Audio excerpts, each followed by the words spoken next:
This is the journey to one Africa. The day leaders wake up, Africa will never be the same. What we see every day in Africa is the results of failure or success of leadership. So not only in Africa, but what we see today, what we see in life, what you see in your country. If there's a war in your country, you must know that is the result of failure of your leadership, of the leadership in your country. If there's no war, you have peace, everything is going right, it's like heaven on earth, then you must realize that is the result of the success of the leadership in your country. You understand that? Everything we see in Africa, day in, day out, is the result of failure or success of the leadership. Everything lies, everything begins, everything ends with leadership. My job, me as Mika, with the mission of uniting Africa, my job is to hold leaders accountable. The decision they make every single day, my job is to question them, not to applaud that, oh, this decision, yes. No. That's not my job. Maybe that's the job of the member of the parliament or the ministers that your leaders have chosen. Because we have this issue with leaders. If I am a leader and I appoint you, I want you to agree with me in everything. You're not helping me. I don't want people who will agree with me with everything. No, that's why Africa, it is where it is today, because we have leaders that are being pointed, and the only favor they want to do, they're not working for the country or for the people, but they're working for the leader who appointed them. I tweeted this the other day. Yeah, I think it is very important about leadership. I have a passion about leadership, and it's sad that Africa, we don't have role models that we can look at and be like, I want to be like that guy, I want to be like that man, because today you love them, tomorrow you hate them. You know what I'm saying? But if let me tell you this, man, Africans, young people, listen to me and hear me loudly today, loud and clear. If your job is to clap for everything your leader is doing, you're not helping them. That's not your job as a citizen. Is everything heaven on earth for you? When leaders are doing what they're supposed to do, our job is to ask them, to question them, to hold them accountable. Not, oh, at least you have done that. Okay, at least you did that. No, it's not at least. Don't settle for anything lesser than your value. We can't settle with at least. We need to have at most, because those are leaders. So if you are leading us, you are our leader. We look up to you, and everything you do is at least. What do you expect your country is going to be? That's why our continent is at least, because we settle for at least. Somebody say at least, I raised my point about the statue, the Nyerere JK Nyerere statue. Some people are attacking me that you're exaggerating things. This at least, we put here African Union, put this, statue of JK at least. Don't tell me at least. I don't want at least, I want at most. When we started this year, we declared that 2024 is going to be a year of excellence. A year of excellence, it means every single thing we do, it must be excellent. We must hold our leader to the level of excellence, because if you're a leader of a country, that means you have vision, that means you have intelligence, that means you have eyes, and you can actually lead us. Because the people you're leading are not okay. Just because you're a leader, don't think that you're smarter than everybody else you lead. Sometimes people you lead, they're more smarter than yourself. Actually, the job of a leader, once you realize that, then you're gonna free yourself from the stress. If you think you're better than everybody you lead, that's the wrong journey to take, because you're only one leader and you have millions of people leading them. I'm telling you, in those 60, 100, 20 million people, the people who are smarter than you, the people who have knowledge more than you, the people who have more vision than you, the people who can do the job you're doing better than you.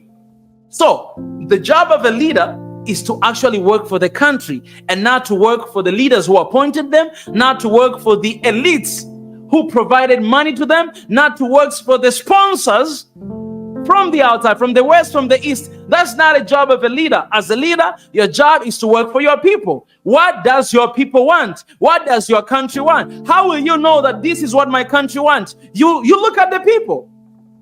What does my people want? But in the context of Africa leadership, we look at what does the West want, what does the Americans want, what does the Eastern want. If we don't do that, this is going to happen to us. What do they want? We are not working for our people because our interest is not to the country, is somewhere else that we can get money, that we can get support, that we find favor from them.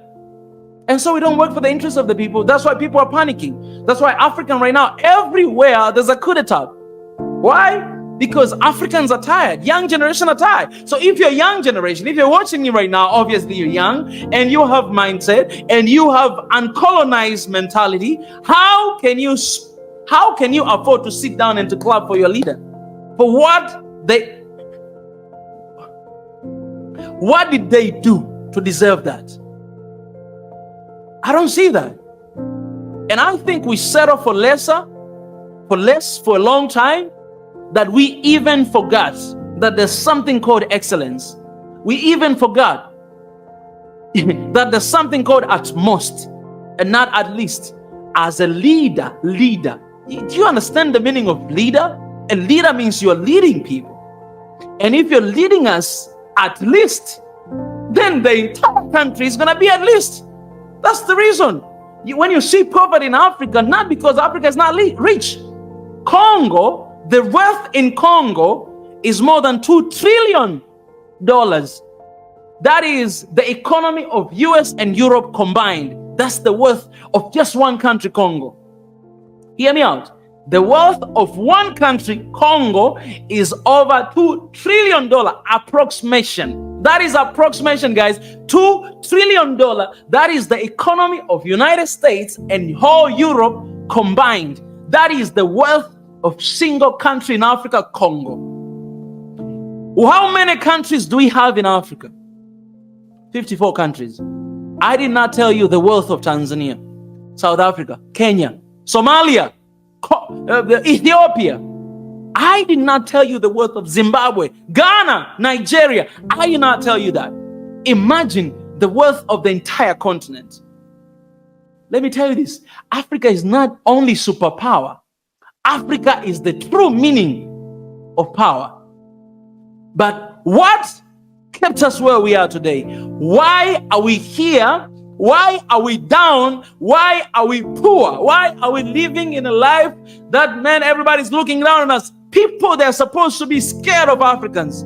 Not because we are scaring, not because we kill one another, because we have so much wealth. And you want wealth from us.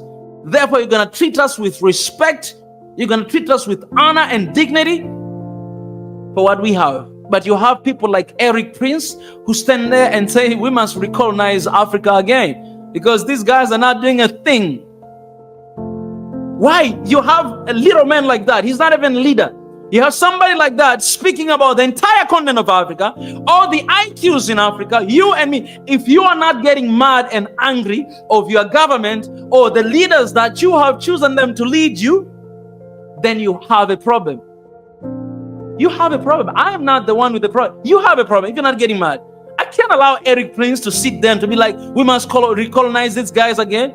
Do you understand the meaning of colonization? And you have some Africans, stupid Africans, they have decency to say that, oh yeah, it's better to recolonize Africa. No. Everybody shall bear their own cross. If you're a leader, you screw things up and we're living in poverty, you bear your own cross. I'm not going to be a slave because of the mistakes you make, because most of the mistakes in Africa, it is because of the leadership. Every success and every failure in Africa is a result of leadership. Tweet that and tag me, Mika Chavala. Tweet that and hashtag Mika. Every failure and success in Africa, it is because of leadership. Everything begins there. I can't let these little men stand there and say these things. And I'm not afraid to talk to them. I'm not afraid to speak to them. This man, you call yourself civilized, you speak things like this, but why? Ask yourself. Somebody has a decency, somebody has a confidence to speak something like that. Who caused that? Our leaders. I call them politicians. You understand this? So guys, let's not be naive. Africans, let's not be naive. Not everything our leaders are doing is right. No. Even when it's right, we need to ask them. We need to question them. We need to create the culture of questioning our leaders. We need to create the culture of questioning things. You know what? I love when I see this. Some people are telling me that, oh man, I don't know what happened to you. These days you became really angry. This the way you're taking, man. I've been like this all the time. You are just not paying attention. I've been this all the time. And I'm not angry, man. I have so much peace. I'm living a peaceful life. I'm having the best time of my life. This is one of the best years of my life. And that's why I see things clearly. You know, sometimes when you go through pain, you do not even recognize, you know, there's so much pain around you because you only see your issues, you only see your problem. But when you don't have issues, when you don't have problems, then you begin to see a lot of problems everywhere that, oh my goodness, I did not realize this, that, man, I see things clear right now more than ever before. So let's go to Somalia. I know there's Somali people here. Hear me out. I want you guys to reason with me. We have seen Somalia sign MOU with United States to build 5 military bases in Somalia. These are not foreigners, but foreign military bases. These are Somali military bases. So America, they are going to build for you. They're going to train your soldier. They're going to provide everything. So basically they're foreign bases because you're not building it. Whatever house you're not building it, somebody's building for you. You know, it's not yours, it's theirs. Okay, good. So you know, as a Somali, and I give my analysis as a Somali people. Okay. You have to understand me that when I release these videos, I don't release as someone who is coming out from another country. If you came here recently, then you're not gonna understand me. I release my analysis as someone who is coming from that country. So if the entire country is applauding that, hey, yes, hooray Somalia, hooray Somalia, hooray! We're gonna be a superpower, 5 military bases, yes, with a superpower America, yes. If we do all of us like this, me. Hey guys, as you're watching this video, our vision is to reach 500,000 subscribers. Hit the subscribe button, join membership to support our channel, join Patreon and PayPal. All the links are in the description. Do that to stand with us for this beautiful cause of One Africa right now. We do not forget to sign up for the petition. The link is down below. Appreciate it. Thank you so much.